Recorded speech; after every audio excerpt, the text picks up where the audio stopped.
민주당은 대법원 판결에 반발하며 허위사실 공표죄의 범위를 축소하는 법 개정을 추진하고 있습니다. 이게 실제 개정되면 이재명 후보뿐 아니라 윤석열 전 대통령, 한덕수 예비후보 사건에도 영향을 미칠 수 있습니다. 이 내용은 조혜연 기자입니다. 윤석열 전 대통령은 지난 대선 당시 선거 캠프에 건진법사 전성배 씨가 관여하고 있다는 의혹이 일자 관련 조직인 네트워크 본부를 해산했습니다. 참. 그분이 무속인 맞습니까? 제가 우리 당 관계자한테 그분 소개받아서 인사를 한 적이 있는데 스님으로 저는 알고 있고. 하지만 전 씨가 윤 전 대통령의 팔을 붙잡는 영상 등이 공개되며 논란은 사그라지지 않았습니다.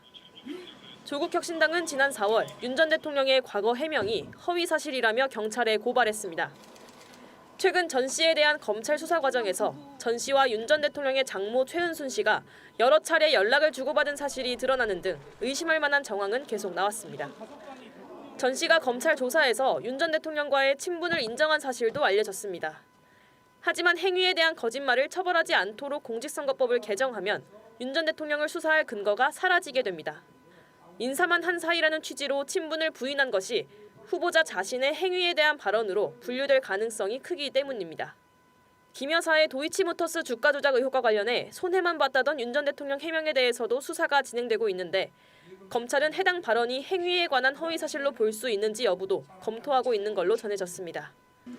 이런 가운데 민주당은 한덕수 예비 후보를 허위 사실 공표 혐의로 경찰에 고발했습니다. 배우자 무속 논란에 대한 한 후보의 해명 역시 아내의 행위에 대한 허위 사실 공표란 주장입니다. 없어질 죄목으로 고발을 한 것 아니냐는 지적이 나오자 민주당은 아직 분명히 현행법으로 남아있는 내용이라 설명했습니다.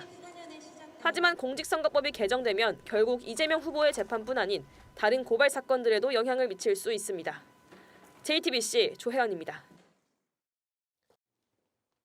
JTBC 뉴스를 시청해주신 여러분 고맙습니다. 저희는 저녁 6시 30분 뉴스룸에서 뵙겠습니다.